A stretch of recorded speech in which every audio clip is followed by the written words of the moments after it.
muri 2063 turimo dusenga kubera ko Afrika izaba ifite abaturage miliyari 5 muri 2063 Imana yagaragaje ibihugu 9 bizaba birimo miliyari 2.600 we n'imyaka nka 40 iri imbere 40 iri imbere yuzuye ibyo bihugu kari 9 Imana ihishura yuko hose umuntu utifuriza neza Afrika hose yagiye hashyira ikintu Nigeria Boko Haram, Ethiopia Tigray na bari abandi urabibona nujya Tanzania niyo yabagoye buriya ariko buriya nayo wasanga bafite ikintu bayipangira Uganda yo urabibona Madagascar nayo don't ngo ariko icyo gihe ngomba kugenda nkagira ku ma university nkagira mu nsengero zaho nkakoresha ibiterane nkakoresha ama conference ubu ntangiye kwiga ururimi rwa Yoruba kubera ko nshaka kuzabwira abanyafrika ngo nimuze tuvuge ururimi rwa Yoruba kubera iki Afrika igira indimi eshatu nini navuga kilonshele cyangwa obaoni ukamenya ko mvuze ngo comment ça va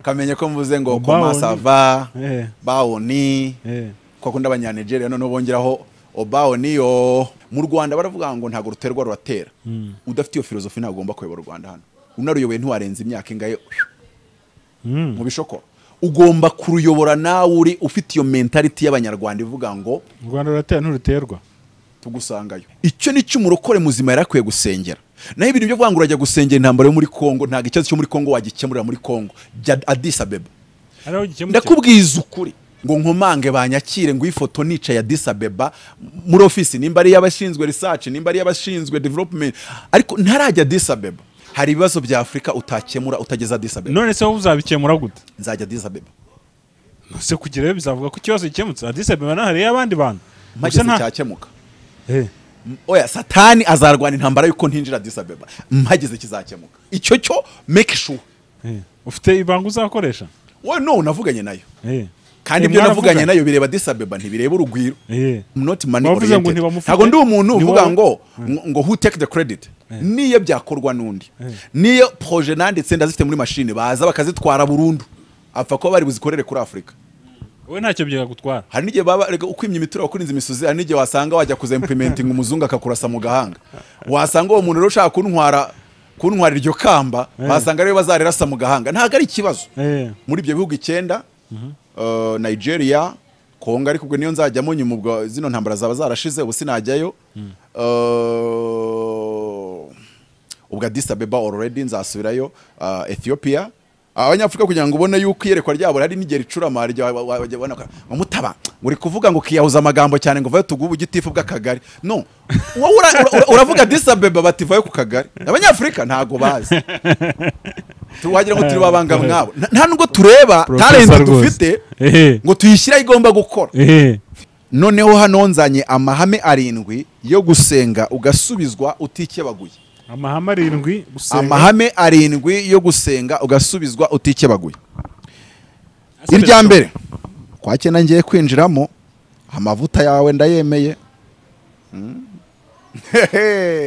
reka twikomereze uri kubibonesha amaso oya amakuru igisigaye ni ukwijyamo gusa ibindi byose byararangiye no gukodesha bazimu bashya ari inzu ubona ari ikitabashwa rwose igezweho ibikoresho biri muri from Dubai China bigezweho ariko nimumfashe dushimire aba bahanga Relax Life Center muri uru rugo n'uwazahaye hava injege bamukorera isuzuma rusange bakareba imikorere y'umubiri maze abazahajwe na amibe igifu umwijima indwara z'ubuhumekero ibibazo byo kutuzuza inshingano z'abashakanye indwara z'imitsi n'izindi bakazibamururaho bakoresheje inyongeramirire n'ubundi buhanga nka reflexology massage yongera ubwirinzi bw'umubiri ikarinda na stress bafite hydrotherapy machine yirukana ibinure amaraso agatembera neza ikaringaniza umubyibuho ugacukubiri n'indwara zikomeye nka diabete hari kandi detoxification isohora imyanda mu mubiri dore ko burya 30% by'indwara ziterwa n'iyo myanda bakagira fitness machine zikangura ibice by'umubiri bidakora neza bagukorera imbonerahamwe y'imirire ijyanye n'ikibazo ufite maze mbere yo kugusezerera ukongera ugakorerwa isuzumwa rusange kugira ngo utahe ntacyo utaka uvuye kuri gare ya Kimironko utaragera ku rusengero rwa Foursquare Gospel Church urabona icyapa cy'ikigo Relax Life Center. Telefone ni 0788302368. iyi nimero iri no kuri WhatsApp. Yes, reka nanjye gusuza dukurikiye ku ISEZERANO TV ni by'agaciro gakomeye cyane ko mugarutse kwa natwe umwanya nk'uyu nguyu.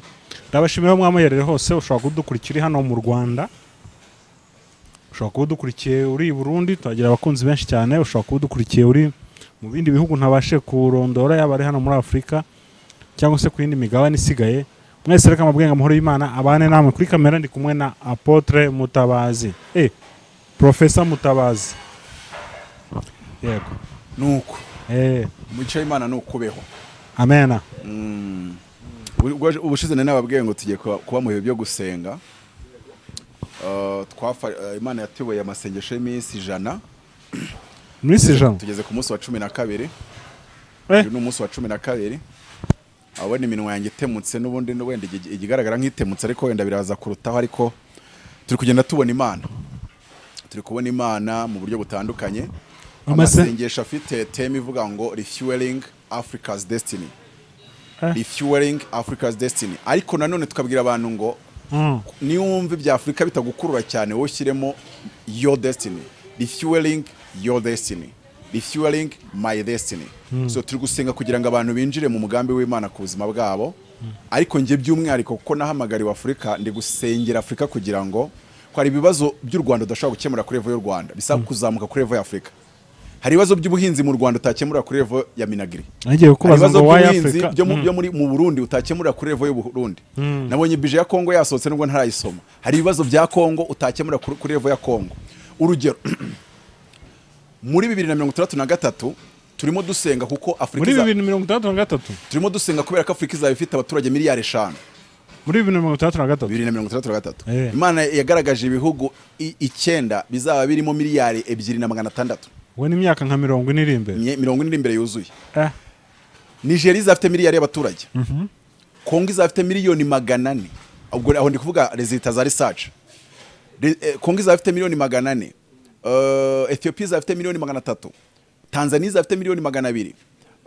Hari n'ikindi gihugu kizafite miliyoni 200 nibagiyemo gakeya. Hari n'ikindi gihugu cyitwa Niger na Chad bizafite miliyoni 150 byombi. Hazaba hari Uganda izafite miliyoni 100. Hazaba hari na Madagascar ifite miliyoni 100.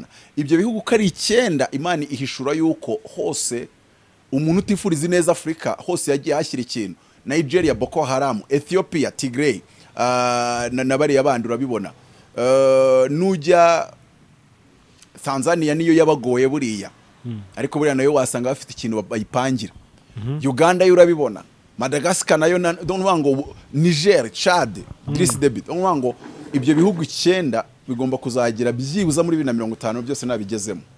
Uri kubibwiza mu butumwa no gusenga. Ariko icyo gihe ngomba kugenda nkagera ku ma university, nkagera mu nsengero zaho, hakoresha ibiterane, hakoresha ama conference, nagirirwa ubuntu bwo guhura na za parliament zaho, wenda tuvuge ko ba president baba bigoye, ariko umugambi nuwo cyangwa se icyerekezo nicyo refueling Africa's destiny. Kubera ko Imana kugenda yishura ibintu byinshi byo gukora ku mugabane wa Afrika. Aho tugomba gusenga Afrika ikagira umuhanda wa gari ya moshi. Yego. Uhagaze agaciro ka trillions 17 z'amayuan.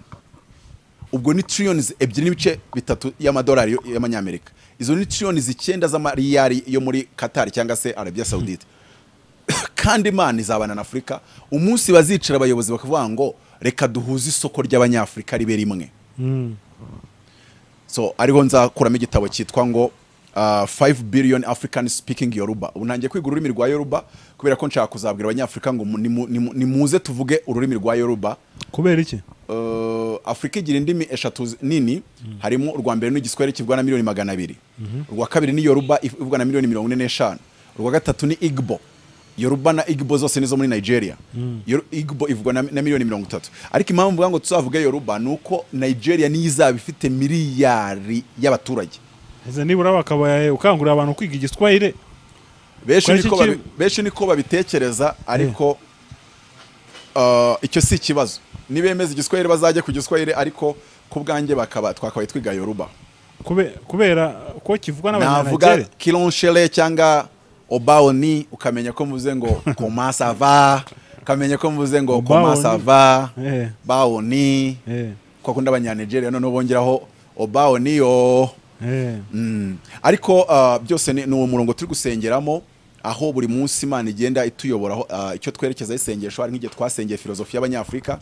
Abanyafrika batakaza filozofi nyafrika bagatekereza ko ntacyo bitwaye, bagatakaza culture bagatekereza ko ntacyo bitwaye.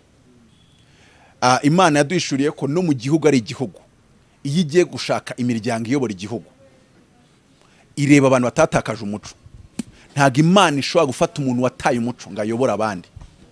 Imana yubaha umuco ku rwego. Nimba uribuka ngo witwa Efrayimu ngo yivanze n'amahanga imvi zihinduka. Abanyafrika rero usanga urubyiruko rwacu ruragenda rwajya kwiga mu mahanga bakivanga n'amahanga. Ntago ushobora kuyobora gakondo yawe cyangwa se igihugu cyanyu wararangije kuvanga filozofi yawe na filozofi nyamahanga. Nuwa nk'urugero ndahita mfata nk'utuntu tubiri tworoshye. Mu Rwanda baravuga ngo ntago ruterwa ruratera. Udafite iyo filozofi ntago ugomba kuyobora u Rwanda hano. Unaruyoboye ntiwarenza imyaka ingahe mu bishoko. Ugomba kuruyobora nawe uri ufite iyo mentality y'abanyarwanda ivuga ngo u Rwanda ruratera nturuterwa tugusangayo. Nuvuga ngo it's a philosophy. So nimba ushaka gukomera komera kuri filozofi nyafrika. Ubwo twavuga gwenda kuri level Rwanda. Ariko ikintu gikomeye cyo gusengera abanyamasengesho bari bakwiye gusengera pe. Suko tuvuga Yoruba. Suko tuvuga Swahili. Suko wenda twirukana ubwo butinganyi nubwo nabyo mu bikenewe nabwo byo birimo. Ahubwo nuko dukora uwo muhanda wa gari ya moshi. Ikintu cyakorewe mu Rwanda kikagura Pretoria ni Cairo no muri Dakar amafaranga amwe. Kubera yuko iri sufyo kugikorera mu Rwanda ariko kayishyira mu mihanda ya gari ya moshi. Amerika uyu munsi ifite imihanda ya gari ya moshi kilometero 150 ihuza isoko ryose rya miliyoni 100 hafi 500 z'abanyamerika. Abashinwa bafite kilometero 150 y'umuhanda wa gari ya moshi uhuza isoko rya miliyari n'igice y'abashinwa. Kandi ubwo Amerika ingana na kilometero kare miliyoni 9,800, Ubushinwa ngana kilometero kare miliyoni 9,600, ariko Afrika ibakubye gatatu ingana na kilometero kare miliyoni 33,300. Nuvuga ngo dukeneye imihanda ya gari ya moshi ingana na kilometero 150,000, inshuro 3 ziri muri Amerika, inshuro 3 ziri muri mu Bushinwa. Icyo ni cyo umurokore muzima yarakwiye gusengera. Naho ibintu byo kwangura ajya gusengera intambara yo muri Kongo, ntago ikibazo cyo muri Kongo wagikemurira muri Kongo. Addis Abeba. Ndakubwiza ukuri. Evode nimara imyaka 7 uhereye umunsi tuvugana, ubwo ni muri 2030, ntarajya Addis Abeba ngo nkomange banyakire ngo ifoto nica ya Addis Abeba muri office, nimba ari yabashinzwe research, nimba ari yabashinzwe development, ariko ntarajya Addis Abeba muri 30 nzabihagarika nshaka ibindi njyamo. Ubwo Imana hari nzaba narayumvise nabi. Hari ibibazo bya Afrika utakemurira kuri level. Hari ibibazo by'u Rwanda utakemurira mu Rugwiro, hari ibibazo by'u Burundi utakemurira mu Kanyosha cyangwa se sinzi aho presidency yabiba. Hari ibibazo bya buri gihugu cya Afrika ugomba gukemura ko ugiye ugasongero ka Afrika hakagira ikintu gikorwa kiri collective. Nuwango nk'urugero hari icyo bita agenda 2016. Nimba yaranditswe n'abazungu, nimba yaranditswe n'abantu bize nabi, ntumbaza abayanditse. Icyo nzi nukibaho. Ariko igomba guhinduka tukandikamo ikintu kiri clear. Vision must be clear and simple and understandable. Tuvuga ngo Afrika muri 2033, kuko impamvu tuvuga 2033 nibwo Afrika izayimaze imyaka 100 yigenga. Okay, fake independence but independence anyway. Kuko byatangiye muri 2033, inyuma ya 1933. Bivuze ngo muri 2013 twatuje imyaka 50. Nibwo bakoze icyo cyerekezo cya ubwo nyine byatwagize muri muwatsi ya siècle bakorana n'icyerekezo 2033. None kuva muri 2033 tumaze kumuvinga imyaka 10. Nothing changed. Baragenda bagakora amanama bakambara udusuti bagakora amanama. Ariko wapi? None se apoto kubwawe nka professor ubona 2021 baravuze ngo bagiye gucecekesha iminwa y'imbunda. Muri iyi rucuru n'urumanga ntaziriyo. Sudani ntaziriyo. Ethiopia se nibarwanya nyuma yaho ngaho. Ni hesa ugaje batazarwana. Somalia se nago barasha abahungu ba Museveni 150. Mu gihugu cye IDF ntiyaje karasa abana bo mu ishuri 40 niba atari 45. n'abandi kabatwara bakaburirwa irengero. Hari ibibazo bya Afrika utakemura utageza Addis Abeba. none se wowe uzabikemura gute? Nzajya Addis Abeba. Se kugerayo bizavuga ko ikibazo gikemutse. Addis Abeba nahariye abandi bantu. Mpageze cyakemuka. Oya, Satani azarwana intambara yuko ntinjira Addis Abeba. Mpageze kizakemuka. Icyo cyo make sure. Ufite ibanga uzakoresha? Wowe no navuganye nayo. Kandi Eh, ibyo navuganye nayo bireba Addis Abeba ntibireba urugwiro. Eh. Ninjirayo kizakemuka. Ninjirayo bazapfana nacyo hari kibazo. Kuri kuvuga it's okay, it's fine. Kuba kugera Addis Abeba uramutse ugezeyo nkawe. Urumva ushobora ubundi ufite ubushobozi bwo kuba wayiyobora. Ntago nanze ngiye kuyobora, nzaba ngiye gutanga ibitekerezo. Uko mbaza Imana nabikubwiye, mbaza Imana kubera icyo Afrika ikenye ntago yambwiye. Ntago yambwiye ngo ikeneye abayobozi bashya. Yarambwiye ngo Africa is not caste, is poor minded. Ariko ushobora what you need is to bring their smart mind, smart idea. Icyerekezo 2033 tukavuga ngo Afrika muri 2033 tuzaba turi abaturage miliyari 5 tuvuga ururimi rumwe Yoruba, dufite umuhanda wa gare ya moshi w'ibirometero 450 duhuza nk'ibihugu, uhuza isoko ryacu. Ibicuruzwa muri ibyo bihugu byose byakorewe ku mugabane wa Afrika bikagura amafaranga amwe. Icyakorewe mu gihugu cya Afrika kigomba gucuruzwa amafaranga amwe ku mugabane wose wa Afrika. Ndaguha urugero, mu Bugarama nafashe benzi yanjye njyayo nkoresha amasaha 11 ahari.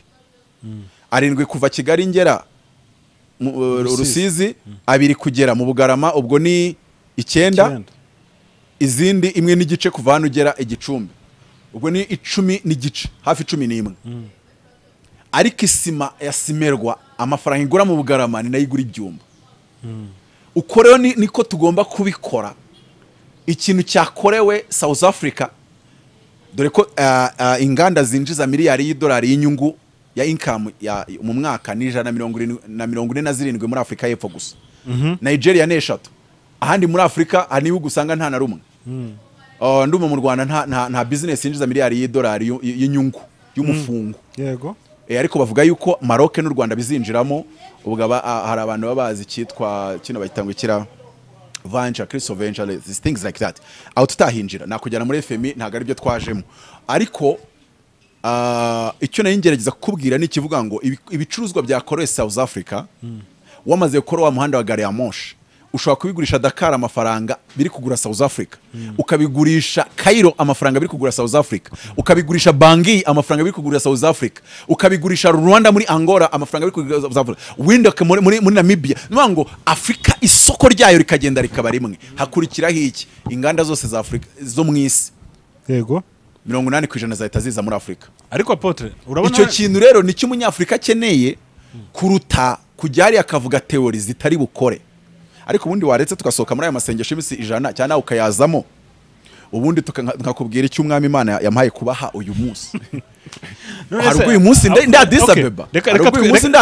Reka twinjire ntacyo, reka mbere yuko tuhinjira. Wenda reka tugarutse kuri Bibiliya. Yosefu ubwo yajya kurotorenza umwami inzozi. Byarangiye bamuhaye umwanya kuko babona ko ari ufite ubushobozi. Niba ushobora kujya gutanga ibyo bitekerezo Addis Abeba bakabona ko bifite ishingiro, ntibavuga bati cara aha ngaha noneho uyobora izo gahunda zose. Wabyemera? Nkuko bashobora no kubabwira ngo mushaka waziyobora neza kundushange cyari kinzanye cyara kubabwira ko ari yo choice yonyine mufite. Nge nta kibazo mfite. I'm not money oriented. Ntago ndi umuntu uvuga ngo who take the credit. Niyo byakorwa nundi. Niyo projet nanditse ndazifite muri machine baza bakazitwara burundu. Apfa ko bari buzikorere kuri Afrika. Wowe ntacyo byaga gutwara. Hari n'igihe baba ukwimye imituro kurinza imisozi, hari n'igihe wasanga wajya kuza implementing umuzungu akakurasa mu gahanga.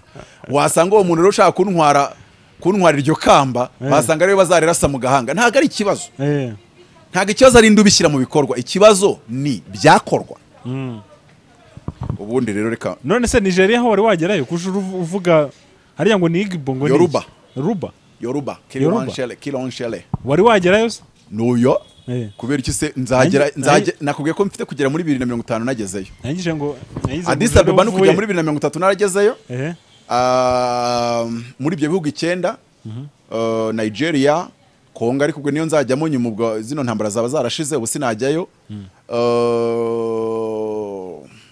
Ubwo Addis Abeba already nzasubirayo. Ethiopia, nzajya Tanzania, Dar es Salaam, nje Niger mu mujyi mukuru wa Niger wa Chad, wa Uganda ubwo ni Kampala na Madagascar. So n'ikindi gihugu kimwe kiri kuncika mu bwonko ariko nacyo gifite abaturage miliyoni 200. So kurumva nimba ibihugu 9 bizaba bifite miliyari 2,600, umuzungu arashaka kugira ngo akubite zino nkingi ukari 9. N'abadayimoni n'izindi imbaraga zose zirwanya iterambere rya Afrika zirashaka kumenagura ibyo bihugu 9. Uganda, Madagascar, Niger, Chad, Tanzania, Ethiopia, Congo, Nigeria. Kuko ibyo bihugu 9 bibashije guhagarara bikema. Bibashije guhagarara neza. Isi yakumva imbaraga za Afrika ikanyeganyega. Afrika ni nk'ikisi. Ni nk'igisasu kiri aho ngaho tu. Kandi n'urwanya Afrika arabizi ko Afrika yifitemo imbaraga zo kugaburira isi. Afrika yahinga ikagaburira isi. Nta wundi mugabane wabikora. Afrika yakora amatekinoloji yose isi ikeneye bakajya baza ku byambu ku myaro. Anakubwiye ko muri geopolitique pièce au centre ni domina. Niyo mpamvu uyu munsi Kimironko, Remera na Kicukiro arizo ziri kudomina umujyi. Mbere yari Mateus, uyu munsi Mateus isigaye imeze nka Nyakatsi. Kubera iki? Aho Nyamatiziye na Kabuga centre yabaye Kimironko y'umujyi yahindutse hagati Kimironko, Remera na Kicukiro. Hagati aho ngaho. Hano hagati rero bashatse hose bashyiramo ama infrastructure imihanda. Bagashyiramo ama malls.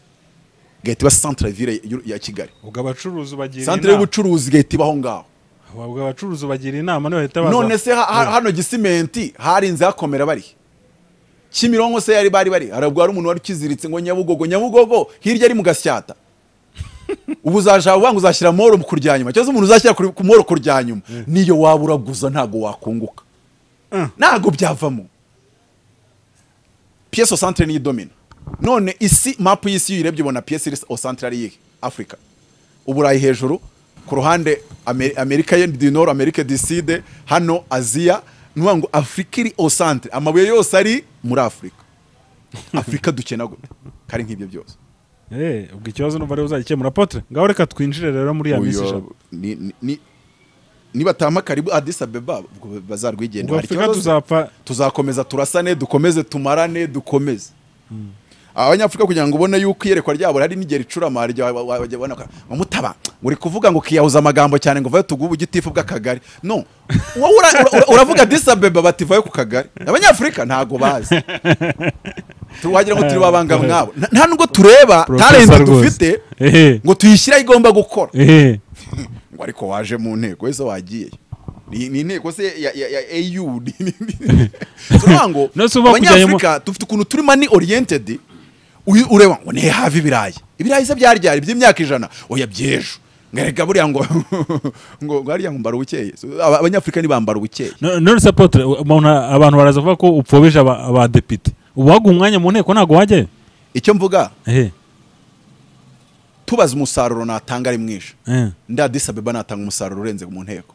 Nicyo ndi kukugereza kubwira. Naho suko no mwisibo ntakora. None bambwiye ngo misojya gukora nakanga. Ntukavangirwe nagenda. Ariko ikibazo ni ntacyo wabugira. Niho hantu bari birenze ibitekerezo byawe. Ibyo ni nko gufata actros cyangwa se gufata hoho ukajya kwikoreza ubwatsi bw'inka. Voilà. Gufata benzi ya yindi yibenura. Ukayijyana kwikora ubwatsi bw'inka. Wajyanye yo dina nazo zacitse brosante. Wajyanye nyo stoutis. Itanafite control technique ko iratwara ubwatsi bwo mu bishokoronye. Wajyanye n'icugutu se ko yabitwara. Ntago ikibazo ari cyo vuga ngo ushatse nzamuke se utekereza ko ibyo nkubwira byoroshye. Utekereza ko ibyo nkubwira byoroshye. Ntago ari ukushaka rero kwipima kubikomeye kuko nzi ko ari umuhamagaro w'Imana. Navuganye nayo. Ubwo nundi nawe azatubwira ibyo yemezanya n'umutima we yuko yahamagariwe n'Imana kandi tumubona ari kubikora mu buryo butandukanye. Rero hano mbazana igitabo kandi akivuga iminota mike dore tuyitirimuyeho. Uribuka ko igitabo mwakunze cyane nanditse ni cyitwa ngo ibanga ryo gusenga ugasubizwa utikebaguye. Noneho hano nzanye amahame 7 yo gusenga ugasubizwa utikebaguye. Amahame 7 gusenga. Amahame 7 yo gusenga ugasubizwa utikebaguye. Irya mbere ubwo turi muri Zaburi ya 20 mugende muhagere bamwe biringira amagare abandi biringira amafarashi. Nubona araho ngaho wageze umenye ko ari Zaburi ya 20 wagezeho uyisome. Ijambo rya mbere cyangwa ibanga ihame rya mbere ravuga ngo gusengera mu rukundo cyane, gusengesha umwuka, gusengera mu kuri no mu mwuka cyane. Ihame rya kabiri ravuga ngo kubaha umushumba cyane. Abanyakigali reka mbabwire, Mutabazi muzavuga utumuvuge n'utundi, icyitwa kwigisha Bibiliya ninjye ugihagarariye, ariko ibyo tutabijyamo ni debayini ntacyo. Ubwo ababigisha barabigishije ariko ababigisha yarabahemukiye ntacyo. Icyo nzi cyo ni kimwe, uwigishije abanyarwanda Bibiliya yarabahemukiye. Icyo nzi cyo ni kimwe, ntago twize Bibiliya tu.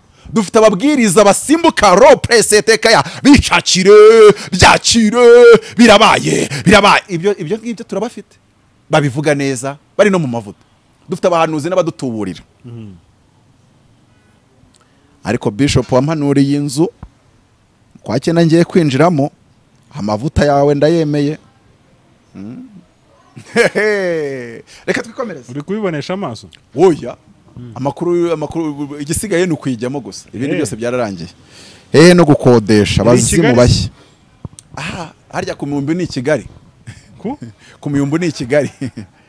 Muri Rwamagana. Ari inzu ubona ari ikitabashwa rwose igezweho, ibikoresho biri muri from Dubai, China bigezweho, ariko ahantu bita Muyumbu ndi gusengera kugira ngo nzayinjirane mu TXL, kuko hari ahantu ugomba kwinjiramo wisha abazimu bose basize igicumbi.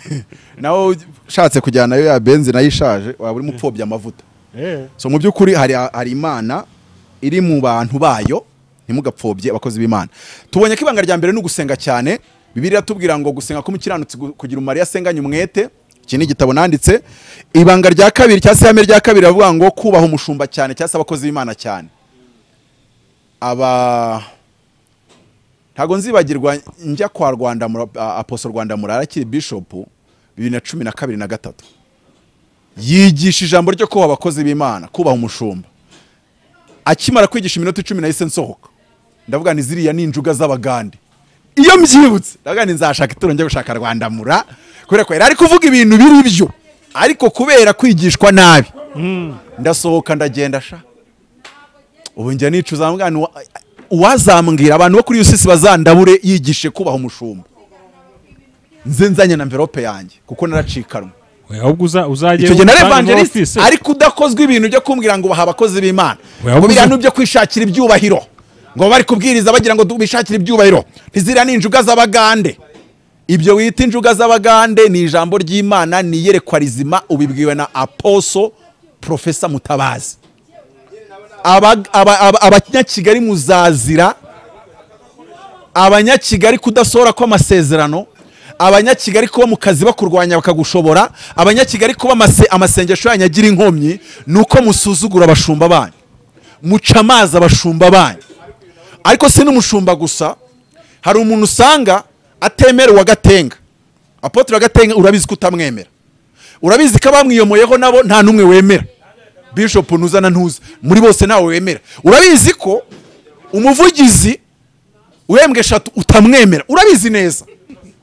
Urabizi ko uherutse kuvuga yuko asoje inshingano bamubeshyira kazi shoje kandi azitangiye wa hano mu Giporoso, urabizi ko utamwemera, urabizi ko utamwemera. Urabizi ko ndi gushaka, urabizi ko hariya kiriya w'imasoro urabizi ko utajya ujya imbizi nawe, urabizi. Iyo ushyizemo YouTube yaho yavugiye byose uburi mugenda ushyiraho commentaire wagira ngo bagukizeho uri commentator w'ibyo abashumba banini bavuze. Ubu kandi impamvu ze ko batabemera bano bo kuri YouTube bo yabagize ibyatsi. Agera ashaka no kujya muri comment akabita ingegera. Yego sha, yego ariko ufite amavuta. Nimba ushaka gufata umukozi w'Imana utaramuhamagaye ukamwita ingegera, kamwita umwesko, ufite amavuta. Ariko azakwerekeza. Nimba atari mu manga ni mu rutare, nimba atari mu mazi sinzi ahariwe, ariko icyo nzi nuko ayo mavuta azakomiza nke. Ngira abakozi b'Imana nta kumva ariko nta napinga. Ubwiyerekwa ryabo niri inkuru, ariko ntago najya ngo muvuge ijambo ribi. Uraba gatenga ntago ujye umwumva. Icyo ndi kubwira nge nta mukozi w'Imana wo mu Rwanda numva. Icyo cyanda cyatuye nabizi ko ari ikosa bose wise baca amazi kugira ngo ntazabeshya abanyarwanda ndi kubyigaho kuko ni ikosa ryanjye nge numva TDJX nkumva Joyce Meyer Rick Warren mwumva gakeya nkumva Miles Munro numva ivuga butumwa ryo mu Gifaransa n'icyongereza n'uyu ntago umwemera se icyo ndikubwira abanyarwanda bose ndabemera abatumishi bo mu Rwanda bose ndabemera ariko byarananiye kubumva ni icyaha rega cyane ndi kwatura niba utumva duwaye wa icyaha cyanjye ndimo natura bazagusengera nkumva uwitwa Bishop Duncan William ariko abanyarwanda kubemera nanaryama hasi ariko kubumva byo byarananiye ubwo ni urugendo ariko nimba ari ikintu Imana yambwiye kizatagangaza abanyakigali no guca amazi abashumba ibyo byo bizabamirisha nyeri mu Kivu kandi nawe ibyo byo bizabakoraho nawe utabumva ndagoye ngo muri 2013 nagiye kwa Rwanda muri UCC Andre Evangeliste atangiye kwigisha kubaha abashumba ndasohoka iminota 10 niyo namazemo ndavuga ngo ni njuga z'abagande ariko ubu ndabyicuza njuga z'abagande niwe wanditse se Abefesi igice cya 6 umurongo wa mbere ngo bana bato mwubaha ababyeyi banyu mu mwami ngo kiko iryo ni ryo tegeko rya mbere rya Mose ryari ririmo isezerano mu cyongereza Living Bible ngo obey your parents in the Lord for it is the first in 10 commandment that ends with a promise amasezerano yose mwakoye kanyarira muri murye marama kizabonwa nagiye mu buvumo njya no mu mashyamba njya mu bishugunda ibyo bintu cyo byanteye ni ibishokoro gusa musuzugura abashumba mwebwe noneho wumvishe yavuze ngo rize vekire uramuvugisha ngo nigererayo sha uzajya no mu kuzimu aho uzigererayo ariko ibintu byo guca amazi umushumba ngo wagiye mu musozi sinkubuje kujya mu misozi nanjye njyayo ariko aho nigiye kubaha abashumba bandusha amavuta nibwo nazamutse ntago ariko nagize ubwenge narabuhoranye ariko no kubona kawunga hejuru y'ubwo bwenge biranga abanyakigali mwige kubaha abashumba numva ku bashumba wubaha abahanuzi gitorero ryubatse ku nkingi cyangwa se unkingi y'intumwa n'abahanuzi ku rufatiro rw'intumwa n'abahanuzi none nakubwiye ngo ni gute uzambwira ko utubaha aposo wa Gatenga uwa Masoroka umuca amazi ukambwira yuko uwa hano mu Giporoso rwose ukavuga uti buriya nje ntago mba mbyumva ukaburagiye na hariya mbese abano banini na wa mu mama hariya Kimihurura urabizi kutajya umwumva none si kibazo ni kimwe nimba bose utabemera uriyemera rero ese kuki batinya kubavuga amazina iyo umuntu mwubaha wirinda kwamaguza izina rye nakubwiye ngo maze kumenya agaciro k'amavuta y'abakozi b'Imana ntago nkikina nayo mavuta nazamutse bigenze bite mvuye Uganda mbwirije ibyumweru bibiri bankatishiriza bus barangije bami inkweto z'intariyane ebyiri umuntu wazimpaye akora hariya muri basi ya Jaguar ni umuvunja Imana imuha umugisha inkweto azimpaye inkweto zari zarambereye imbonde ndazana nanjye ngiye kwambara congo nkubitamo congo mu gitondo mvi wanjye barambwira ngo kuri stade ngo hari igiterane kiri kubayo cyane no Karimba family barayizi Imana ibaho umugisha sinzi nimba uyizi bari n'abagabo bakora ibiterane binini ku rwego mpuzamahanga hari haje umuntu bita Poso tumwine nge mvuga amakuru yambayeho singuye ko nasohotse Rwanda muri kubwiriza kubaha abashumba none nkaba mbyicuza nasohotse aciyemo iminota 10 ntizira n'injuga z'abagande sawa mukomeze byarantagangaje kandi injuga z'abagande komeze none ikibazo uragasuzugura umushumba wo handi none usuzugura umushumba wawe ugushumba sha uzapfa nabi tu nakitros uzakubitana nayo usakirane nayo ibintu byo gusuzugura abashumba tukigira abanyamasengesho ibi byo bizadukozayo nabwo ngo namahama 7 yo gusenga ugasubizwa utikebaguye irya mbere no gusengana umwete ngo umukiranutse ngo gusenga ko umukiranutse kugira yasenganye umwete icya kabiri no kuba umushumba cyane muri Kongo aho kugira ngo aze kumushumba ntacyo azanye asoroma imboga zimejeje muri quartier nanze kubita mu kigunda akazoza neza akazizana yarangiza akabwira madamu umushumba ngo zana imyenda mfure none abadamu bashumba usanga nabo baracitse arya bino babyita iki tuno tuntu iyo twacitse hano umuntu yafuze inyabakecuru mama mushumba agomba no kuvuguta imyenda ya mushumba ako professor urajyanga abantu bajya gufura kandi ngo mu rusengero afitemo ngo abashomeri 80 abashomeri wabatenze nimba madamu wawe yirwa fura makobo yina fura n'iki byose akuba na suppress mwige kubaha abashumba no kubakorera mwige kubaha abashumba no kubakorera ikindi ngomba kuvuga hangaha tutarajya kure nimba uba mwitore meze nka koperative nushaka uvuge ngo twese turareshya simbizi sinzi nuko stati yanyu yubatse Nta ariko nimba warakurikiye amavuta y'umunyamuhamagaro Gatenga ukaba uri bishop munsi ye ntago uri umukozi w'Imana, you are a servant of apostle. Na rimwe Bibiliya yigeze ifata Elisa ngo imwita umukozi w'Imana, aravuga ngo Elisa umugaragu wa Eliya. Zgoraza gukora ibara. Yosuwa ni umukozi w'Imana, servant of God. Uzasome neza kugeza igihe Mose yapfiriye, Yosuwa yitwaga the servant of Moses. Mwige kuba abashumba banyu no kubakorera. Iyereka ufite rivuguruzanya n'iry'umushumba wawe n'ubuvangirwe, icara hasi. Kabiri, uzahanura umushumba atarinjira, uzahanura umushumba wawe atarahaguruka ngo ahanure, uzabwiriza umushumba wawe atarahaguruka ngo abwirize.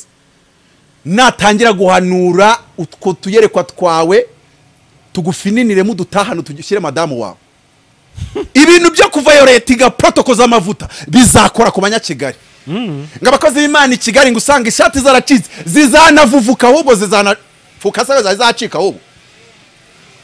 Umushumba navuga ibintu mu rusengero ugataha wakoze udukunda uri kubisenya, ariko umuntu asenya abashumba agasenya n'umushumba we.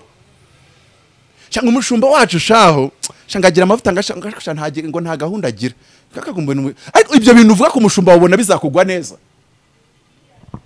Ndavuga iki Imana yambwiye: gusengana umwete, irya kabiri kubaha umushumba cyane, irya gatatu gutanga no kwitanga cyane.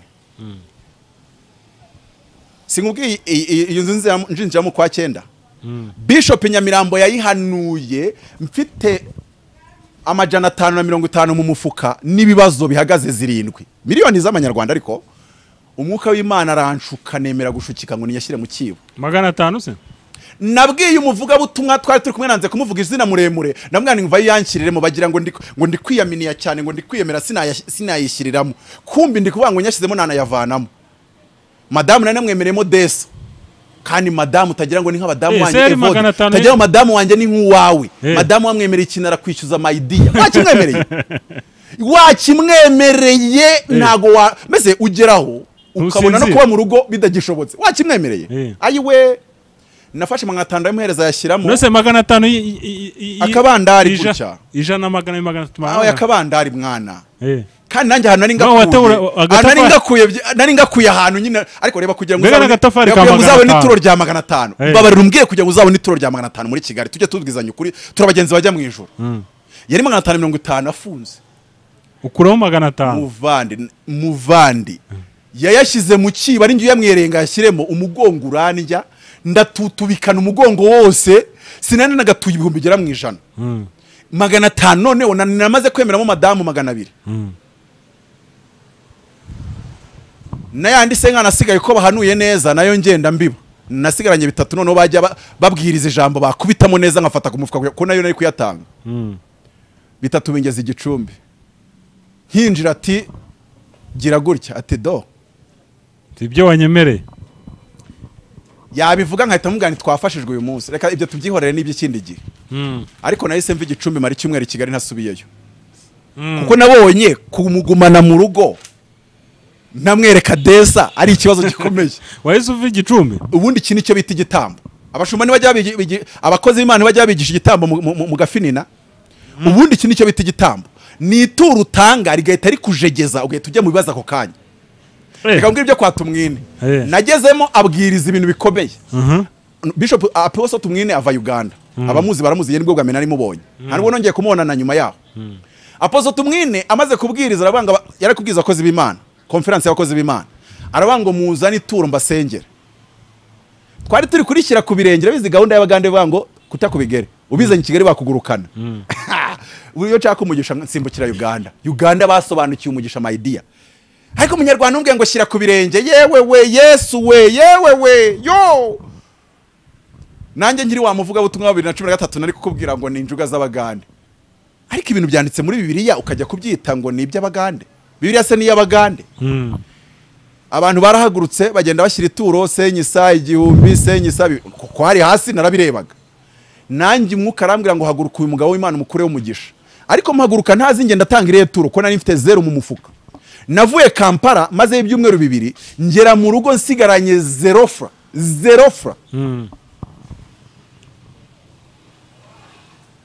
Abo bazimu bashye mu izina rya Yesu. Umuntu avuye aretaranje amaze ibyumweru 2 avuye isafari tu nta n'umugati w'abana atahanye. Bazimu bashye ako baranahiye mu izina rya Yesu. Noneho ngiye kumugeraho mbuze nk'abantu 2, ijwi ry'Imana arambwira ngo kuramo iyo nkweto n'ishyashya wayambayemo rimwe. Kandi ngo nayambayemo nanga kwigenza n'amaguru muri kaburimbo kagira ngo ntizashira taro mitaneka akamoto kari desa kuva ku murenge aho nari ntuye abantu bazi ibyumba kugera ahantu bita mu Mukere niho hari centre de formation yari gukoreshereza conference. Urumva uretse kuyishyiramo mu nzu no kwicara kuri moto kandi nari ntuye kuri kaburimbo yari ikiri yose. Umwuka arambwira ngo yikuremo abari yushyira ku birenge bya Apostle Tumwine. Ya nkweto nyikuramo nyishyirari yansigarana udusogisi twari dushya ariko watashye wambaye ibirenge se twari dushya. Abashumba bibyumba baramvuze shaho ndabasuhuje aho bari ariko nabo bazazamuka bageraho ngeze nabo bambajije cyangwa bagiye gushaka Apostle Tumwine sinzi ko bazabigenza. Bahise batanya hako uyu mugabo uzi ko azasarawa bahise bagine bose bavugira mu ntamatama. Congo yanjye nyirambitseho nayo bayimbibyeho Kampala. Nawe ugiye kuyibiba nanjye misenyi bibansigaranya amasogisi. Ubundi cyambere iyo ukoze iki ngiki Imana ihita igukorera bitarenze amasegonda 3 cyangwa iminota 3 cyangwa amasaha 3 cyangwa iminsi 3 cyangwa iminsi 30 cyangwa amezi 3 cyangwa imyaka 3 ntago birengaho. Icyo gihe ndi Nyamirambo twari muri mu kwa 11 2021. Uyu munsi hacemo amezi imyaka ingahe? Ukwa 11 2021 hacemo umwaka n'amezi nka 6 gutyo sibyo? Bivuze ngo ntaga imyaka 3 yagomba kurangira ntarabona iyo nzu yanjye umuhanuzi yahanuye. Kwa Bedodo mu byagenze gute? Amezi 3. Icyo gihe Imana yahise inkora igitangaza cyo masegonda 3. Uti cyagenze gute? Yahise ibwira wa musemuzi uri gusemura Apostle Tumwine ngo uyu mugabo nava hano utamuhaye amadolari 100 ndakumerera nabi. Ahita abwira Apostle Tumwine ati buretse gatoya arambwira ngo ijwi rirambwiye ngo amadolari 100 kandi nkweto nari mbibye bari bayiguze 35 banyinjiye mu iduka bagura ya 35 ndeba y'amanyarwanda uko ari umuvunja yari afite amanyarwanda arambwira ngo ni 35 arayishyura ndayibiba. Uribuka umupfakazi wavuzaga fu Eliya kakarya umwana areba uribuka umupfakazi watanze amakuta 2 ngo yari burarire. Iryo ni ituro rinyeganyeza. Ikintu cya mbere kiryo turo yo uritanze uri mu bihe byo gusenga bihita violatinga protocole zisi. Nimba n'urugero Mutabazi nari buzapfe ntageza Addis Abeba, nimba ni vote tide yanjye da qualifying, nimba ari n'abantu batanyemera mu Rwanda ariko hari ituro narekura rigahita byikora amezi 3 gabanda Addis Abeba. Ibi bintu byo gusenga ukajya ku musozi ugasakuza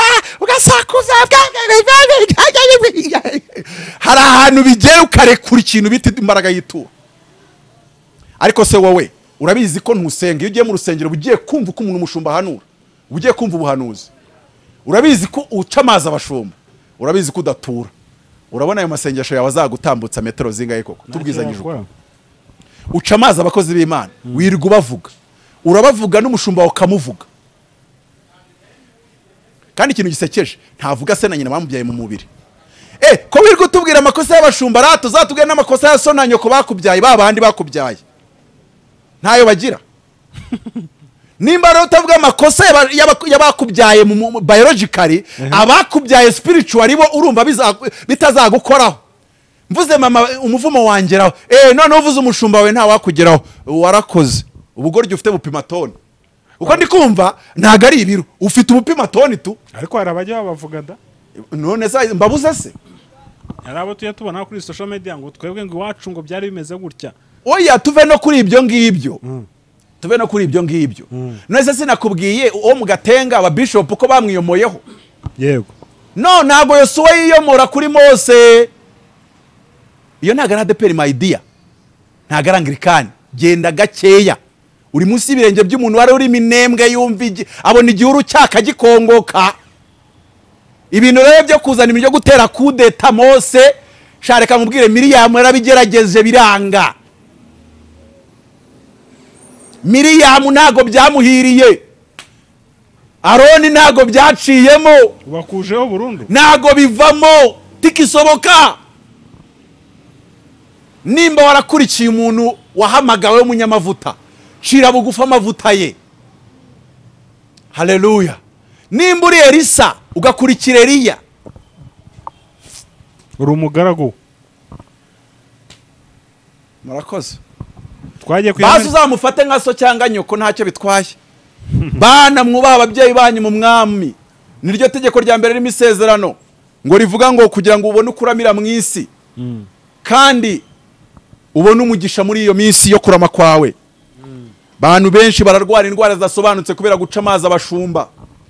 Hari uwo nzi yatwaraga Range Rover ariko uyu munsi na gikeri ntayo yakibonera kubera gusuzugura pastors. Yafashe umubishop w'umumama w'umuhanuzikazi amwita umwesikoro. Pararizi yita ipasura uruhande rumwe, aragagara, azenguruka ibitaro byose, dore ko mwana vangiwe. Mwige kuba abashumba. Amavuta yo gukiza indwara ari mu kuba umushumba wawe. Amavuta yo gukira kanseri, amavuta ashiririza iyo sida ari mu kuba umushumba wawe. Wenda ushobora no guhura n'umukozi w'Imana utari umushumba wakagusengera, ariko nagusengera utuba umushumba n'ibizakora. Uyu mama ndi kubabwira wagize pararizi yagiye kwa Bishop TD Jackson, TB Joshua, Prophet TB Joshua Lagos, atega indege agifite ubufaranga, ariko kubera ko yasuzwe umushumba we ntacyo bamumariye. Ava Lagos ntacyo bamumariye, ajya kwa Kayanja bifata ubusa, aza kuryama mu gatenga. Mwe murakina n'amavuta y'abashumba. Ibi bintu abarokore bigize, mwicare mwige Bibiliya.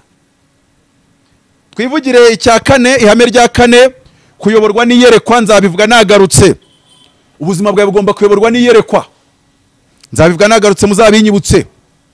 Gatanu, kugendana n'abanyabwenge cyane. Hari umuntu usanga abantu bose aziranye nabo, umuntu ukomeye urimo n'igitifu w'akagari. Hanjye nyituye Karembure, umuntu ari nimero nari mfite ya danje. Yari ya gitifu w'akagari ka Karembure, bagiye kundegera ngezemo amezi 8 mu nzu y'ibihumbi 20. Abo bazimu ndabatwitse mu izina rya Yesu. Wamumenye uko bagiye kukurega? Inabari uko bagiye kundega. Kandi icyo gihe nibwo Imana yambwiraga ngo nzagira inama abayobozi ba Afrika.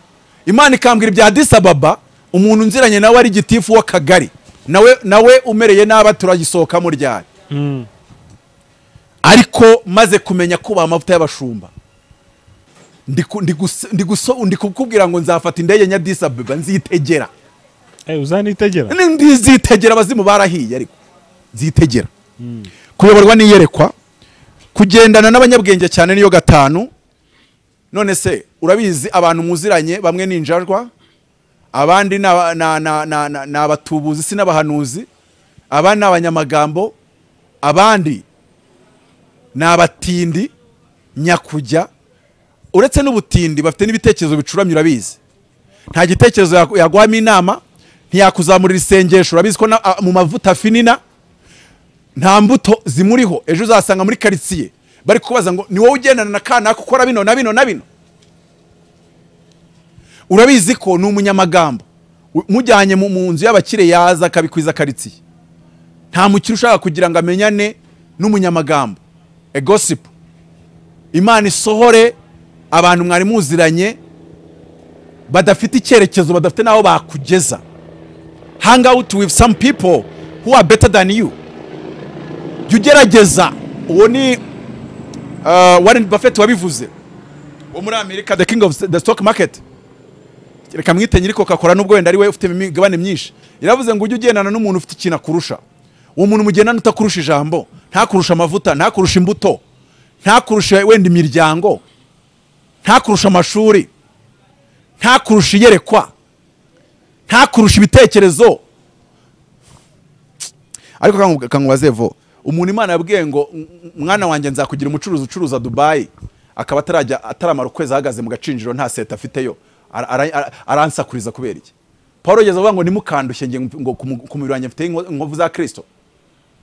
Imana imba yakubwiye kuzacuruza Dubai, jya hariya mu gakiriro hariya hasi ko ku gasozi umare y'ukwezi uri gukazenguruka uvuga ngo aho tuzakandagira hazaba hacu, uvuge mu ndimi, zenguruka uvuga ngo aho tuzakandagira hazaba hacu, wazenguruka uvuga ngo iki kibanza ndagifashe, nurangiza uzahamara ukwezi. Umuntu akubwiye ngo ariko waje ukajya uncururiza nkaguha y'injyawuro, cyangwa utangire kumenya imari n'abakiriya aho bari, ugenda ushaka umukiriya w'imbaho uzumwereke boss kure y'injyawuro ya Kibiri, boss none umubwira ati ariko reka njye ngusigarira ku mari, nimba koko ufite amavuta y'ubucuruzi bujya Dubai boss azakwizera. Uwitwa Yosefu yari afite amavuta ya kiyobozi, ageze kwa Potifari bambwira ngo yobora igikoni bigenda neza, ibiryo biraryoha, yobora abakata amashu bayakata neza, bati yobora no mu mirima babona bigenze neza. Nimba Imana yakubwiye kuyobora igihugu, banza ujye mu isibo, nimba koko ibyo birere niyo nyenyeri kuriho, isibo barakugirira icyizere. Twagiye ego ko Mana ya Aburahamu, ubusenge kuki ntagiye Addis Abeba ntarabanza kuza hano ngo mwemere ko birimo. Ndabakunda cyane shango, ariko ngo mwarabashije shango, nuko ngo hari ibyo ntemera. Nimba mbashije fata icyo cyonyine, hari icyo bitwaye, emera icyo cyo mbashije. Buri muntu amenye ko abanyamavuta bose bagira intege nke zabo. Pawulo aramubwira ati naguhaye yerekwa ryo mu ijuru rya gatatu, ngomba gukubita igishakwe, kuko hari intege nke zanjye niho imbaraga zanjye zuzu, hari intege nke zawe n'imbaraga zuzura. Intege nke zawe mugendane n'abantu bagana mu cyerekezo cy'iby'Imana yavuganye nawe. Ariko ntago umbwiye intege nke zawe. Ntago umbwiye intege nke zawe. Njyewe se nzikubwirira iki se? Nzimenye. Nyobe wese ko abantu ba YouTube mufite ubujajwa, abadayimoni n'ubujajwa se waragiye. Mbivuge icyo nzi nuko zihari. None se urumva naratanze aposo nyisejajwa koko. Oya mvuza ba YouTube. Use wowe urimo urumva urakijijwe. Mu bantu bose ba YouTube ni nawe wa mbere ukijijwe. Ni bantu banabizi. Abantu bose bafite amacana ya YouTube, Evode ni ukijijwe kubarusha. Okay, ni ugira imbuto ziruseho. Narababonye. Cyoza abandi bakurusha uburyarya. Narababonye. Bigi numa negatifu ku ituro kandi bo bakora n'ubwesikoro karunduru. Ibyo se nibyo tuzashyigikira. Wowe urakijijwe, wowe ndakuzi urakijijwe. Mu ba YouTuberi bakijijwe, wowe urakijijwe. Urakoze. Eze mubeshye. Aba YouTuberi bubaka amazu batekinitse. Bagasabira umuntu ubufasha, bagashyira nimero zabo, amafaranga yaza bakajya kubaka amazu no kugura ibibanza. Ariko wowe iyo wubatse nzi bikurangiza, sha wagiye utegereza yuko umuzungu ashyiraho, wategereje views ko zicaraho. We ntago ubwesikoro wabushobora. Urakijijwe rero. Ariko abantu nibahindure timu bagendana nazo. Aposo satadaherutse kunyimika. Ufite amavuta rega. Urakijijwe we. Aherutse kunyimika rwose, asigaye kubishyira kuri n'umudugudu kamera. waho buriya amavuta kuriho. Ese wari umudiyakoni wari iki? Kare. Ntago wari umudiyakoni? Ntago bafite yerekwa we urimo neza. Sevrenya nagukurikiranye urimo neza. Ntago kandi imivuze ari ugutebya. Icya gatandatu dusoza kuya nambazeho 2-3 wabonye ko n'umushumba twemera yahageze. Gatandatu poso ntambara. Gatandatu arabango gira attitude na character z'abantu bakomeye. Hari umuntu ubona imyitwarire ye sha nubwo umubona ukamubona yambaye costume ariko bikakunanira kumutandukanya na za marine. Hari abantu bafite masters. Hari abantu nyine abasengera kwa nuzu. Wamubaza ngo ngiye mushumba wanjye ngo na apostle kanaka, ngiye mushumba wanjye ni bishop kanaka, ariko wamureba ni character and attitude ukabona wagira ngo ni marine za Nyabugogo. Kandi amasengesho arayiyahuza mu buvumo muri jangwani, yewe mu rupfu ahubwo uzanapfa tu. Ariko sereka nkubarire do nta gusenga ujya kumva amasengesho, uca amazi abashumba gutanga ituro abizi, reka data urirweho. Nk'urugero umuntu uzi neza yuko atura amafaranga, abizi neza ko atajya no kuyarya gatogo muri breakfast, nibajya kubara abatura ntukazamura ukuboko, wowe ntuzi ibyo urimo. Uzasubire muri Gatolika ubundi uzatubarire ntutuvangire. Uze muri Gatolika ni batura. Subire kwa Kardinali ntukatuvangire n'ubundi. Ariko baratura naho. Umva nkubwire. Hari umuntu buri mu gitondo yurira moto y'icyatanu. Yagera hana akicara hana akabwira ati muzana ka breakfast kajyanye na gahunda. Ubwo simvuze ko saa 6 bujye mu ya 2500. Bese ajya kujya saa 6 bitanu byagiye. Yarangiza bamugeza ku kibo agakura inote ya 500. inote ya 500 mayidiya cyangwa ibiceri motari yamugaruriye. inote ya 100 agira gute ya 500. Reka mbabwire 500 ikisobanuye. Muzehe wanjye yaragiye agira ari Nyabugogo, muzehe umbyara kabara Jean Damascene, diakoni muri ADPR ibyumba. Yaragiye ageze Nyabugogo abona masikini yiyumvamo kuyiha, yiyumvishemo kuyiha, yarazi ko ari akarote ka 500 kari arabwenge quelque part. None yakoze mu mufuka mu winyuma asangamo za 5. Agiye mu ishati asangamo ibandare, muzehe ararifite. Oya inzari zamvuga utangiye bariko muzehe ipana yaramuzamuye. Oya ngo numukiri byumba. Oya umva we kuva ku bwa Idi Amin yarayafite. Ntaga yagize ejo mu gitondo. Yaguze Daihatsu igura 600 ari nshyashya ivuye mu Buyapani. Icyo gihe nibwo muzehe wanjye yiswe umuherwe. Na bugingo n'ubu ntarakena. Cyamaye. Ubwo rero buri wese azajya yimenyera umusaraba we, uretse ko iyo yakinze niyo so yaba ari we nyiri Kigali yose. Yakinze ntago rwose byagira icyo bivamo. Noneho akubise inyuma asanga ibandari za 5, kubise mu ishati asanga ni za 5. Noneho yigira inama yo gushaka igihumbi, kandi ubwo yarangije imifuka yose arongera yitangira, ahera inyuma ashaka igihumbi arayibura, ati none kanshaka iya 2, ahera inyuma agiramo arayibura. Noneho Nyabugogo yose ngo yari yamushungereye, ibona umusaza uri kwisaka imbere ya masikini, afata inoti imwe ya 5. Tubwizanye ukuri, inote muzehe afite niyo buri munsi yajya amasikini 5 ntago yakena. We ntago yakena. Noneho akuramo inoti ya 5 ko kamemu yamugaragaje ko agiye kumuha. Ntago rero ari uretse ko ubundi hari amasikini twa ngo mpereza ndakugaruza, hari no kugaruza kuri momo, ariko yese amukubita inoti ya 5 ararenga. None ikibazo ko nawe uri kuzenguruka amabandari mu rusengero ngo utangiye 500, Imana bakubiye kari masikini yavunitse ukuguru, ububumba mari bwayibona budakomeye, iyo Mana uha inote uha masikini. Donko masikini ujya kwirova ngo nubundi yisengisa muri Kigali ntacyo yamara.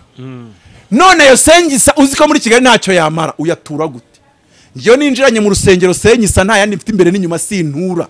Nitwa Apostle Mutabazi. Nago nura abo bazimu nago bazangendaho. Ngira Imana ndafata ahubwo mfata momo y'urusengero, kamera nk'uyihamagaye. Ayo mbonye bwa mbere byibuza umunyakigali uzi kuvuga ururimi rw'icyongereza niyo waba nta kazi ugira jya utura 2 sha. None se nufite smartphone? None se smartphone yitunga kuzuba ikajyamo bando? Icyo uzi urahita ujya muri comment unuke. Nimba uri umukene nturi ku rwego rwo kujya muri comment, nta nubwo ufite smartphone yo kunuka. Nimba rero ushobora kujya muri comment jya utura 2 we gabanya amatiko aho ngaho.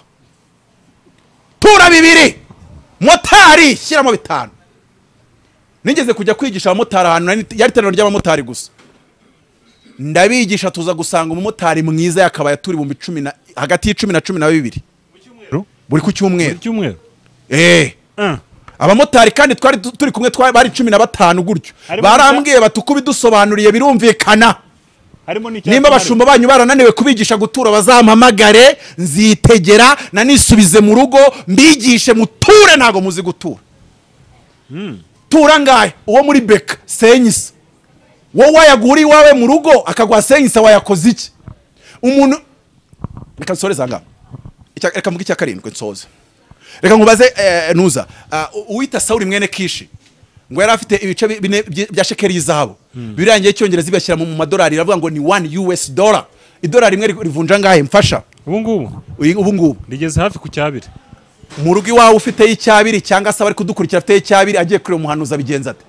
Ngo none ngo mugaragara mubwira ngo rero ubwo nyine Sauli mwene Kishi ambwira ngo reka dusubire mu rugo, data tarekera guhangayikira indogobe agatangira guhangayikira twebwe. Umugaragara mubwira ngo ariko ngo muri uyu mudugudu ngo nzi yuko habamo ngo bamenye agatsinda abanyakigali bose batekereza nk'abagaragu. So umuntu agenda muri Angelo batekereza nk'abagaragu. Baba baza abanuzi bose baba. Ngureba mu mano, nguvugana nimero za telefone. Ikibazo ni kimwe, wese ntuzamuvuga. Wese ntago uzamutera teza abantu. Wese urajyana ituro byibuzara.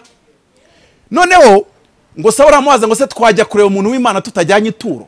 Urumva ukuntu abantu batekereza nk'abami bamera. Hano dufite umugaragu n'umwami. Umugaragaza abahanuzi baba. Umwami we nta nubwo ahazi. Ariko we hari ikintu azi. iyo yahamenya umuhanuzi aba ntago yajya yatajyanye ituro. Kandi urebe ko yari yazengurutse amafaranga yamushizeho.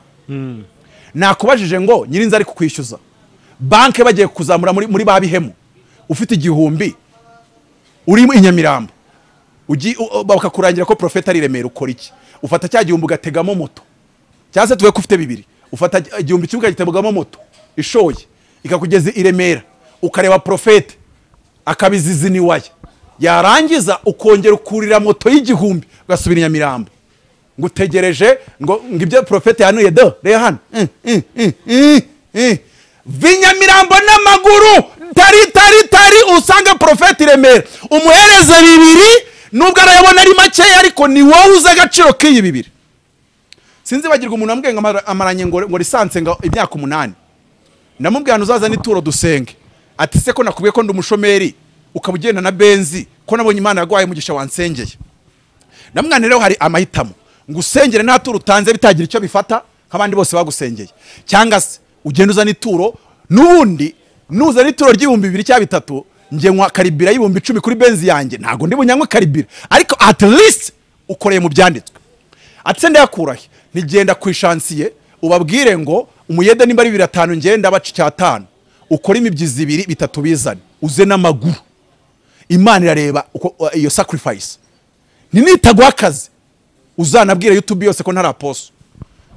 Yarabikoze azana inote ya 3 ndangije ndamusengera nta nubwo nasenze isengesho ry'iminota 10 hari ahantu 3 yari yadepoje ngo ari bujye mu kizami ahambere bahise bamufata abona akazi. None se muragira ngo tuzajya tubabeshya cyangwa tuzabwira ukuri kwa Bibiliya? Reka nkubwire intuza ya 5 abantu tugezwe ya 7 icya 7 nako yanyuma kuyobora timu nziza kandi neza. Ntago waba umukire udafite abapampe, nkoresha imvugo muri bwumve. Ugomba kuba ufite abantu bakwizereramo, ufite ibyegera bikumva. Ugomba kuba ufite abantu bakwizereramo.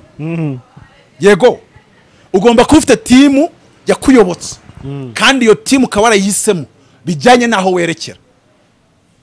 Nubona izi nsengero nyinshi zisenyuka, umuntu abafite umuhamagaro w'iminembwe yajya gushaka abantu bamwungiriza, agashaka abantu tamenya bafite umuhamagaro muri mayoneze. Umuhamagaro w'iminembwe no muri mayoneze ni ibintu bibiri bitakorana. Hari undi muri Bibiliya wabikoze. Paulo ngo yagiye kugira gutya agendana na Barinaba kuko pere spirituel wa Paulo burya ni Barinaba. Arangije ngo azagura no witwa Luka. Ngo Luka bageze Thessalonika arabakwepa. Aravuga atanu mu gihe ari y'urupfu ntago najyayo. Bakata abakozi b'Imana bavuga butumwa bakata amajosi sinajyayo. Ngo baza guhurira handi hantu usome byakozwe n'umwana bango nuko Paulo avango Luka we ngo turi Thessalonika waradusize tugiye ahantu habi ngo none ngo ntago twajyana nawe. Ngo bari nabaramubwira ngo none reka mfate Luka ngo nawe urabizi yuko i Yerusalemu banze kujyana nawe ngo wabanje kwica bitorero ngo ninjye wakwemeye. Aranga ngo rero kananje mfate Luka ninjye ufite umuhamagaro wo kwemera abanzwe n'abandi wo kurera imihamagaro ikiri mitoye. Arangije abango nawe fata Timoteyo mugende. Bivuze iki? Iyo uri Paulo ugashaka gutangira n'urusengero na Luka ruraskwambuka. Mwoye kwizirikanaho mureka gende wimwizirikaho mushakire miliyoni muri envelope mbwira utugenda utangira ibyawe sha uri Luka nanjye ndi Paulo genda utangire. Naho ni mugumana muzanarogana. Ntago mvuze ko abantu b'Imana barogana ariko shuduka mwagiye kera bajyaga muri CID bagashinjanya ibintu bipima nka toni barapfiki barapfa urusengero rwicaje abantu 1000. Reka nerekera aho ngaho ku musozo mvuge ngo icyo ni igitabo Imana yampaye cyitwa ngo amahame 7 yo gusenga ugasubizwa utikebaguye. Yego. Iyo ihame rimwe uryishe cyangwa 2 cyangwa 3 ubona ugenda usenga wizengurukaho ukabona nta mpinduka ziri kuza. Naho ibindi ndacyahari ngo tubane amasengesho iminsi 100 tugeze ku munsi wa 12 turimo dusengera Afrika ndetse na destiny zacu.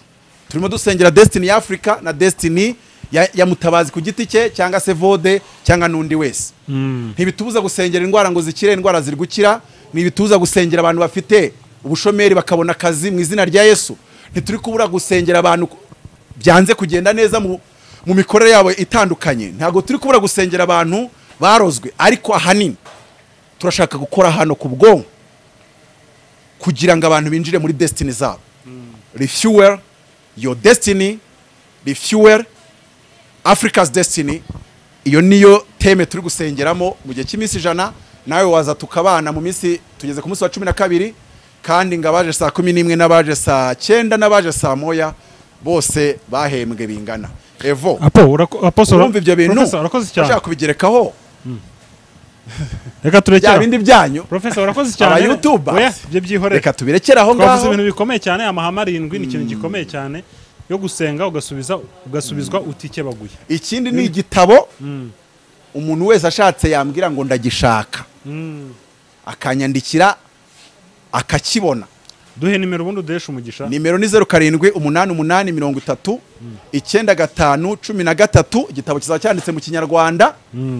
Ikindi ofa yanjye yo kubwiriza mu nsengero kubijyanye no kugira ngo abantu babashe kumenya gukorera Imana mu butunzi bwabo iracyahari. Nitegeye kuza no gutaha iwanjye kubera ko Imana yaramburesinze.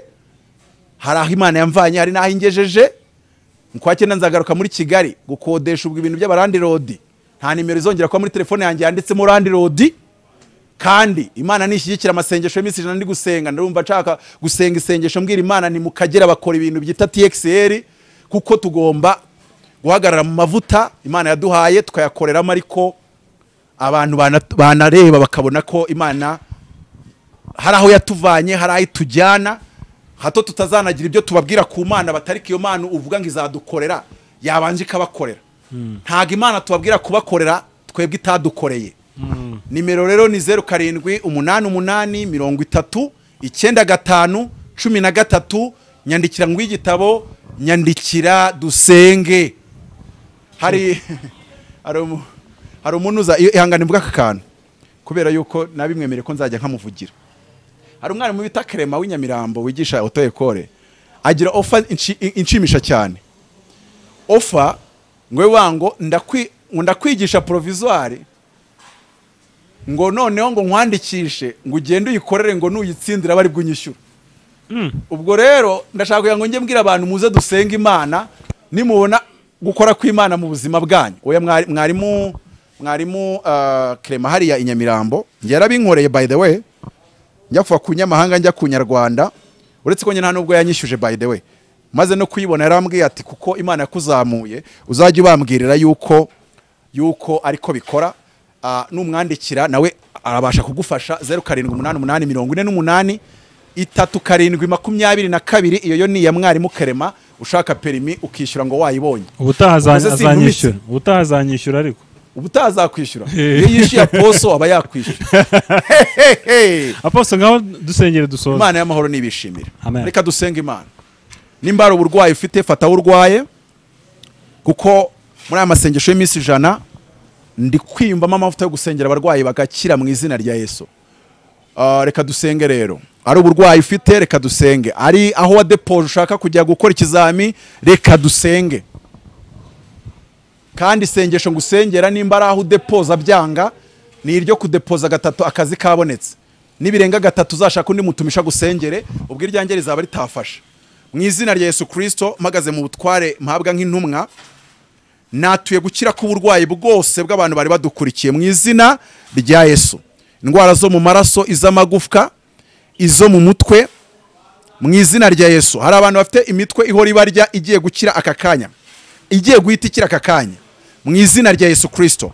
Abantu mufite ahantu mwadepoje, upfa kuba waradepoje ahantu 3, genda ukore aho hantu 3 ufitemo akazi kamwe. Nibidakunda ubwo amavuta yanjye azaba adakorana nawe, uzashaka abandi bashumba. Ntitukazajye tubatagangaza tunabarindagiza. Ntago ari nge mushumba wongeye nyine ubaho, kandi n'abandi bashumba bafite amavuta turi magirirane. Iyo yanjye atagukoreye yakana karagukorera. Ariko mureke gusuzugura abakozi b'Imana, mureke kubavuga nabi. Nimba utamwiyumvamo genda ushaka wowe wiyumvamo, ariko utiyumvamo wigenda umuvuga, wigenda umusebye. Nzahora mbivuga ibintu byarambabaje. Njye umuntu yaranyandikiye arambwira ngo wowe wigishije ngo numva birimo ngo ariko Gitwaza simwemera. Reba umuntu ushaka gupinga Gitwaza ngaremera Mutabazi. Ubuse tubishyigikira. Reka twemere. None se nimba unyemera waje utambwira nabo wo wundi. Wo muntu w'Imana ko nanjye mwubaha. Nimba uje kundeba wize usuzugura wa Kibagabaga, wize usuzugura wa Masoro, ntago ibyo binari byo. Rimwe na rimwe natwe tukagwa muri uwo mutego yaza kubwira n'abandi bakozi b'Imana nawe ukikiriza ngo yego, ngo nabesikoro uti yego, ngo bishyira hejuru uti yego. Oya, nimba unyemera abandi baveho, unyemere nanjye umunsi uzumva utakinyemera ushaka abandi usigaye wumva wenda wabemera. Ariko biragatsindwa kuba utemera karidinari, utemera posi, utemera profeti, utemera padiri, utemera musenyeri, yaba uw'abadive, yaba pasiteri w'abadive, yaba musenyeri w'abangirikani, yaba uw'abakatolike. Ukabaho mu buzima bwawe wumva ngo umwenda waratabutsemo ngo wigerereyo. Ntabwo ari cyo Bibiliya yigisha, kandi Imana iki yakimbwiye mu magambo yumvikana. Abanyakigali dukeneye kwiga kubaha abashumba bacu, kuko urwo nirwo rufunguzo rw'amasezerano ndetse n'ibyiza byose n'imigisha yose. Mu izina rya Yesu Kristo, Imana ibampere umugisha. Amen. Mwese amen.